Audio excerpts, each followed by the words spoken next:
Supomo adalah salah satu perumus dasar negara, yakni Pancasila. Ia juga ikut menyusun Undang-Undang Dasar 1945. Ia lahir di Sukoharjo, Jawa Tengah pada 22 Januari 1903. Ia adalah putra pertama Raden Tumenggung Widnodipuro, penjabat Bupati Anom, Inspektur Hasil Negeri Kasunaan Surakarta Hadiningrat. Kendati terlahir ningrat, Supomo tak memiliki jiwa feodal seperti keluarga kepala daerah umumnya. Ia digambarkan sebagai anak yang sederhana dan rendah hati. Sebagai anak bangsawan, Supomo mendapat kehormatan untuk bersekolah di sekolah dasar untuk anak-anak Belanda dan bangsawan, yaitu Europe's Ligre School di Solo. Supomo menamatkan sekolah pada 1917 di usia yang cukup muda, yakni 14 tahun. Ia kemudian melanjutkan sekolah ke tingkat berikutnya di Mir Ultibek Lager Onderwijs atau MULO yang ada di Solo juga. Supomo remaja menamatkan sekolah pada 1920 dengan prestasi yang gemilang. Di sekolah ini pula Supomo bertemu dengan Raden Ajeng Kushartati, gadis keraton yang kelak menjadi istrinya. Setelah lulus dari MULO, Supomo kemudian melanjutkan sekolah hukum ke Rex School di Jakarta pada 1920. Di Jakarta, Supomo mulai bergaul dengan pemuda-pemuda lain yang tergabung dalam pergerakan nasional. Supomo lagi-lagi menuai prestasi dengan menamatkan Rex School pada 1923 dengan hasil yang memuaskan. Pada 16 Mei 1923, ia diangkat sebagai pegawai negeri dengan penempatan pengadilan negeri di Sragen, kota tempat kakeknya RT Widyodiprodjo menjabat sebagai Bupati Nayaka Kabupaten Sragen. Pekerjaan yang disenanginya itu harus ditinggalkannya pada 12 Agustus 1924. Saat itu Supomo mendapat program studi prak atau pertukaran pelajar. Di usia 21 tahun, Supomo menimba ilmu di Fakultas Hukum di Universitas Leiden. Ia memperdalam diri dalam peminatan hukum adat. Di sana, Supomo juga bergabung dengan organisasi Indonesia Vereniging atau Perhimpunan Indonesia. Selain aktif di pergerakan, Supomo juga aktif di kesenian. Jiwa seninya itu terlihat dari tariannya yang berbakat. Lewat berbagai pentas, Supomo ingin menunjukkan Indonesia adalah bangsa dengan peradaban yang tinggi. Keahlian menari itu diwarisi dari seorang pangeran keraton bernama Sumodiningrat. Supomo bahkan sempat menari dalam pagelaran di Paris pada 1926. Setahun kemudian pada 14 Juni 1927, Supomo meraih gelar Mr. in the Reksmen atau Magister Hukum dengan predikat summa cum laude. Kendati sibuk sekolah, Supomo muda tetap tak lupa pada pujaan hatinya semasa sekolah di Solo. Takdir mengantarkannya bertemu kembali dengan Raden Ajeng Kushartati. Saat pesta perkawinan emas Ratu Wilhelmina di Belanda, Supomo bertemu dengan kedua orang tua Raden Ajeng Kushartati. Supomo meminta restu untuk mengawininya.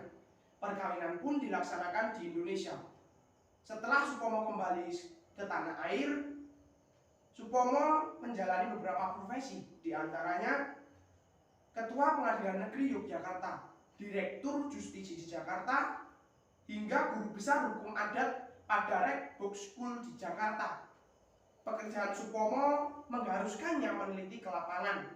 Ia turun ke rumah penduduk dan melihat bagaimana kebodohan membelenggu rakyat. Supomo menilai keadaan itu hanya bisa diperbaiki dengan pendidikan. Berangkat dari pemikiran itu, Supomo kerap memberi penyuluhan dan bantuan kepada masyarakat. Cita-cita luhur Supomo membuatnya bergabung dengan organisasi Budi Utomo. Seperti organisasi dan partai politik lainnya, Budi Utomo juga mencita-citakan kemerdekaan bangsa. Caranya lewat pendidikan bagi seluruh anak bangsa. Kiprah Supomo cukup menonjol di organisasi itu. Pada 1930, ia pun dipercaya menjabat wakil ketua. Di sisi lain, profesinya sebagai hakim membuatnya dilema. Saat itu pemerintah kolonial Belanda memberlakukan serangkaian aturan yang melarang orang berkumpul atau berserikat dalam organisasi politik. Sejumlah tokoh nasional pernah dijebloskan ke penjara karena aturan-aturan ini. Soekarno pernah masuk penjara Sukamiskin, Bandung hingga Ende dan Bengkulu. Begitu pula Hatta, Sultan Syahrir, Arif Syarifuddin, Sayuti Melik, dan banyak nama lainnya. Supomo yang dalam hati mendukung pergerakan yang dilakukan para tokoh terikat pada pekerjaannya sebagai pegawai pemerintahan. Sebagai hakim, ia harus menjatuhkan hukuman yang dibuat Belanda kepada saudara sebangsanya sendiri. Supomo berusaha membantu perjuangan dengan cara memberi saran kepada para pejuang untuk bertemu secara sembunyi-sembunyi.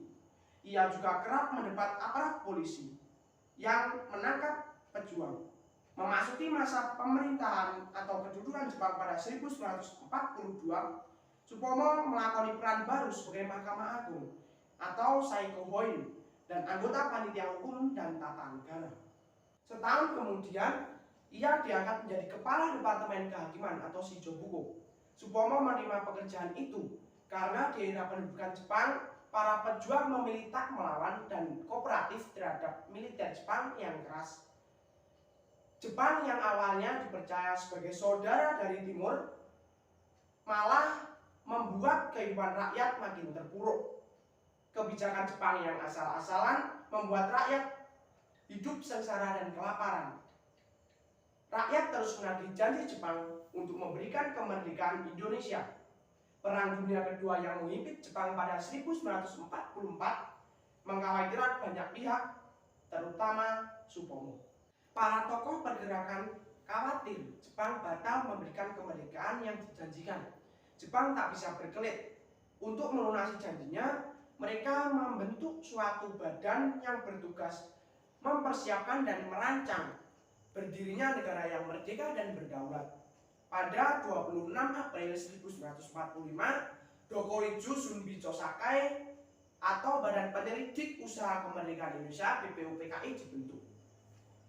Bersama Bung Karno, Bung Hatta, A.A. Maramis, Abdul Wahid Hasyim, dan Muhammad Hatta direkrut ke dalamnya. Masing-masing mengemukakan pendapatnya soal pemikiran untuk menjadi dasar negara. Supomo pada 31 Mei 1945 mengemukakan 5 prinsipnya. Kelima prinsip dasar negara itu adalah persatuan, mufakat dan demokrasi, keadilan sosial, serta kekeluargaan, dan musyawarah. Supomo juga menyampaikan konsep negara kesatuan untuk diberlakukan di Indonesia. Hasil pemikiran para tokoh itu dijadikan Piagam Jakarta pada 22 Juni 1945. Untuk agenda selanjutnya, perumusan Undang-Undang Dasar. BPUPKI digantikan dengan Panitia Persiapan Kemerdekaan Indonesia atau PPKI. Kekalahan Jepang pada Agustus 1945 mendorong Indonesia memproklamasikan kemerdekaan pada 17 Agustus 1945. Keesokan harinya PPKI menggelar sidang. Sidang itu menetapkan Undang-Undang Dasar 1945 sebagai konstitusi negara, serta menetapkan Soekarno dan Hatta menjadi presiden dan wakil presiden. PPKI juga membentuk Komite Nasional Indonesia Pusat atau KNIP dan Badan Keamanan Rakyat atau BKR. PPKI dibubarkan dan anggotanya masuk ke KNIP. Kemudian pada 19 Agustus 1945, Soekarno membentuk kabinet yang terdiri dari 16 menteri. Supomo diangkat sebagai Menteri Kehakiman.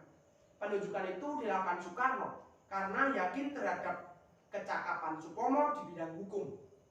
Supomo menjadi Menteri Kehakiman pertama Republik Indonesia. Salah satu tugas penting Supomo yakni merumuskan aturan hukum. Ia bercita-cita Indonesia punya kodifikasi hukum sendiri, alih-alih mengadopsi hukum Belanda. Kodifikasi hukum ini seperti keinginan Supomo, berasal dari hukum adat Indonesia. Pada 14 November 1945, Indonesia berubah bentuk dari sistem presidensial menjadi pemerintahan kepala negara dengan kepala pemerintahan. Presiden Soekarno menjadi kepala negara sementara kepala pemerintahan di tangan Perdana Menteri Sultan Syahrir. Syahrir merombak Kabinet Soekarno dan menggantinya dengan orang-orang politik, kebanyakan dari Partai Sosialis Indonesia atau PSI. Supomo yang bukan orang partai pun lengser. Namun hal itu tidak menjadi sifatnya. Ia paham akan dinamika politik. Supomo tetap membantu bangsa. Ketika ibu kota Indonesia dipindah dari Jakarta ke Yogyakarta, Supomo ikut. Di sana ia diminta membantu pendirian lembaga pendidikan tinggi setingkat universitas. Maka pada 3 Maret 1946 berdirilah Universitas Gadjah Mada atau UGM.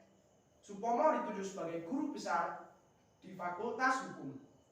Selain sibuk mengajar di UGM dan Akademi Kepolisian di Magelang, Supomo juga aktif di kegiatan lain. Ia diminta menjadi penasihat Menteri Kehakiman. Supomo juga ditunjuk sebagai salah satu pengurus Komite Olahraga Nasional Indonesia atau KONI pusat. Kemudian pada Desember 1946 sampai Mei 1947, Supomo diminta menjadi anggota panitia reorganisasi Tentara Republik Indonesia. Ia diminta menyumbangkan pemikiran terkait rencana pemerintah menyusun kembali struktur organisasi anggota perangnya. Di tengah pergolakan politik dalam negeri, Indonesia harus menghadapi Belanda yang ingin kembali berkuasa. Supomo beberapa kali menjadi delegasi antara Indonesia dengan Belanda. Salah satunya di Perjanjian Reville yang merugikan Indonesia. Perjanjian itu mempersempit wilayah Indonesia menjadi hanya Jawa Tengah dan Jawa Timur. Kemudian saat Belanda menyerang ibu kota Yogyakarta atau yang dikenal sebagai agresi militer kedua Belanda pada 1949, Supomo mengambil peran sebagai delegasi dalam perundingan untuk membela Indonesia. Puncak perundingan itu dihasilkan kesepakatan lewat konferensi meja bundar atau KMB di Den Haag, Belanda pada 23 Agustus 1949. Supomo yang terlibat dalam KMB dipercaya sebagai ketua panitia konstitusi dan politik. Tugasnya mengajukan rancangan konstitusi yang bisa diterima Belanda. Meski lewat KMB, Belanda akhirnya melepas Indonesia. Namun Indonesia dipaksa merubah bentuknya menjadi Republik Indonesia Serikat. Bagi Supomo, apa yang dihasilkan dari KMB sudah maksimal, kendati banyak hal yang harus direlakan. Salah satunya mengganti bentuk negara kesatuan dalam pemerintahan Republik Indonesia Serikat. Supomo kembali duduk sebagai Menteri Kehakiman pada 20 Desember 1949. Tak lama setelah diangkat, yakni pada 19 Mei 1950, Supomo menggelar pertemuan. Pertemuan itu untuk mengakomodasi keinginan rakyat mengembalikan bentuk negara ke negara kesatuan.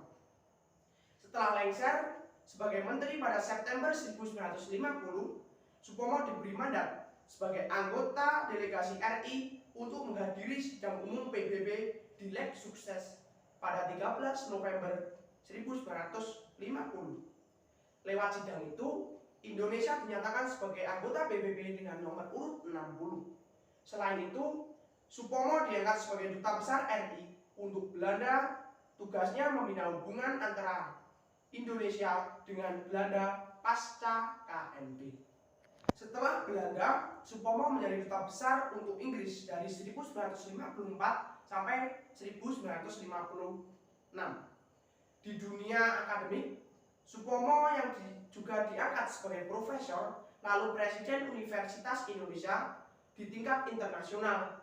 Supomo menjadi Wakil Presiden International Institute of Differing Civilization yang bertempat di Brussels, Belgia. Ia juga menjadi Wakil Ketua di International Commission for Scientific and Cultural History of Mankind Indonesia Institute for World Affairs. Jabatan terakhirnya yang diembannya adalah sebagai anggota panitia negara untuk urusan konstitusi pada 1958. Supomo tutup usia pada 12 Desember 1958. Usai bermain tenis di rumahnya di Jalan Diponegoro, Jakarta. ia meninggal karena serangan jantung. Supomo dimakamkan keesokan harinya di pemakaman Yosoroto di Jalan Slamet Riyadi, Purwosari, Surakarta. Sebagai penghargaan, Supomo diberikan gelar pahlawan nasional pada 1965.